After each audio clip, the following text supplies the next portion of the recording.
I've always been obsessed with the cinematic look. The moody lighting, the perfect color grades, the visual storytelling. I do that to be a real creator. In these times, I had to use a cinema camera like many. But there was a problem. Every time I stepped in front of my camera, whether at home or in public, I hated it. I felt stiff, I felt like I was acting.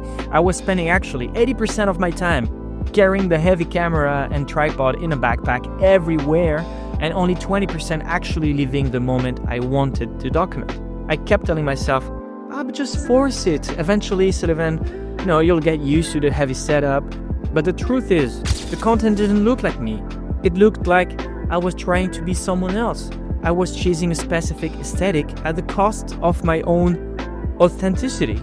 I was chasing success instead of the joy of creating. And everything changed when I put the big camera away and pick up the tool already in my pocket, my iPhone. Our fastest chip, our longest battery life, and our most cinematic camera. The ultimate pro.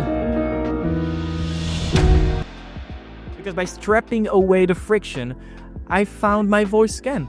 It's lightweight, it's invisible, and it allowed me to be human first and a content creator second. And here's the exact minimalist setup I used to also get high-end result without the headache. I use the Final Cut camera app because it gives me pro controls if I need to use it, but it keeps it simple. No log video format anymore. I know it sounds like a heresy, but log files are massive. And the extra color grading time is a black hole, honestly. On a small screen, nobody sees the difference. And the workflow is that I use this app actually to keep my professional or my YouTube footage separate from my personal photo gallery app, which makes also transferring to my computer an easy task. And then I can edit myself or send it to my video editor who's doing an amazing job. That's it.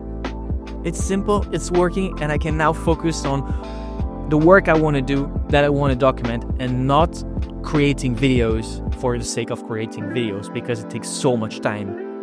Now, this is easy. I can do my stuff, I can be happy, and I can still feel like a child who's creating a video with like his mother camera in the back all times. And that's so good. You should try it.